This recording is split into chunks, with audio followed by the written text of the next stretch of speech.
আজ আমি মায়ের আলমারির সব থেকে পুরনো শাড়িটা বেছে নিলাম একটা স্পেশাল দিনের জন্য। কি কারণে আমার আজ এত সাজগোজ সেটা তো তোমরা খুব তাড়াতাড়ি জানতে পারবে। তাই ভাবলাম চলো আজ তোমাদের সাথে একটা গেট রেডি ভিডিও শেয়ার করা যাক। শাড়িটা তো আমি পরে নিয়েছি, বাট এটা পরে আমাকে কেমন লাগছে কমেন্টে আমাকে অবশ্যই জানিও। শাড়িটার বয়স কিন্তু 20 বছরেরও বেশি হবে। তো দেখতেই পাচ্ছ ফার্স্ট টাইম এখানে মেকআপের জন্য স্কিনটাকে প্রিপেয়ার করে নিচ্ছি। স্কিনটাকে ময়শ্চারাইজ করে প্রাইমার লাগিয়ে এবার আমি ইউজ করছি কারেক্টার। চোখের নিচে এবং আমার ফেসে যেখানে ছোট ছোট আর কি স্পট রয়েছে পিম্পলসের, সেই সবগুলো কিন্তু আমি এখানে কারেক্টার দিয়ে একটু হাইড করার চেষ্টা করলাম। দেন আমি এখানে ইউজ করছি ফাউন্ডেশন। আর তোমাদেরকে প্রথমেই বলে রাখি আমি কিন্তু কোনো রকম মেকআপ আর্টিস্ট না। তোমরা তো জানোই ডেইলি আমার শাড়ির শুট বা আমাদের পেজের জন্য শর্ট ফিল্ম কোনো না কোনো শুট থাকেই। তো ডেইলি ওই মেকআপ করতে করতে যেটুকু আর কি প্র্যাকটিস হয়ে গেছে সেটাই তোমাদের সাথে শেয়ার করছি। আর হ্যাঁ, তোমরা হয়তো অনেকেই জানো না, আবার আমার প্রোফাইলে যারা আছো অনেকেই জানো যে 2-3 বছর আগে কিন্তু আমি ফটোশুট করতাম। তখন প্রায় অনেক মেকআপ আর্টিস্টদের সাথেই কাজ করেছি, আর তাদের থেকেও কিন্তু আমি মেকআপ সম্পর্কে অনেকটাই নলেজ পেয়েছি। খুব একটা ভালো পারি বলবো না, বাট যেটুকু পারি ওই আমার কাজ চলে যায় আর কি। ফাউন্ডেশনটা ভালো মতো ব্লেন্ড করে নেওয়ার পর এরপর আমি দেখো এখানে করে নিচ্ছিলাম আইব্রো। আর আমার যেহেতু এই সময় আইব্রোটা প্লাগ করা ছিল না, সেই কারণে দেখো কনসিলার দিয়ে আমি এখানে ঠিকঠাক মতো একটু শেপ দিয়ে নিচ্ছিলাম। কনসিলারটা অ্যাপ্লাই করা হয়ে গেলে এটাকে কিন্তু খুব ভালো মতো ব্লেন্ড করে নিতে হবে। আমি মনে করি মেকআপের ক্ষেত্রে যে কোনো জিনিস ফাউন্ডেশন হোক বা কনসিলার, সেটা কিন্তু খুব ভালো মতো ব্লেন্ড করাটা ভীষণই ইম্পর্টেন্ট। এরপর আমার ফেসের যে সমস্ত হাইলাইট এরিয়াগুলো রয়েছে সেখানে আমি একটু করে কনসিলার লাগিয়ে নিচ্ছিলাম। তোমরা দেখতেই পাচ্ছ ফাউন্ডেশন কনসিলার প্রত্যেকটা প্রোডাক্টে কিন্তু আমি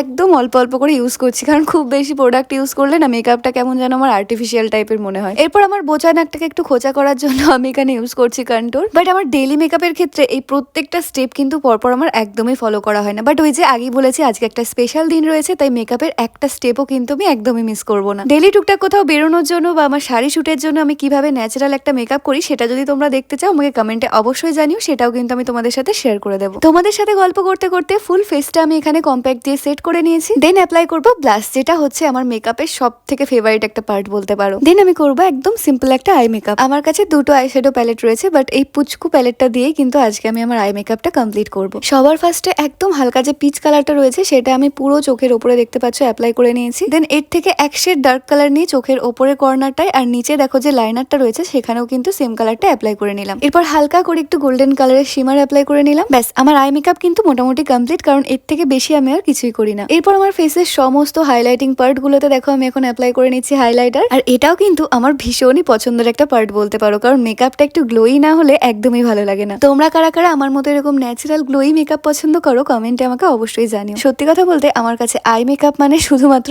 আই শ্যাডো আর মাস্কারা, কারণ আইলাইনার কাজল এগুলো কিন্তু আমি কোনো দিনই অ্যাপ্লাই করি না, কারণ আমার কেমন যেন মনে হয় আমার ফেসে এগুলো ঠিক যায় না। তো যাই হোক, দেখতেই পাচ্ছ মাস্কারা লাগিয়ে আমার আই মেকআপ কিন্তু এখানে একদমই কমপ্লিট। এরপর লিপস্টিকের সাহায্যে আমি এখানে পরছি টিপ, কারণ আমি এতটাই ছোট টিপ পরি যে এই সাইজের কোনো টিপই আমি কোনো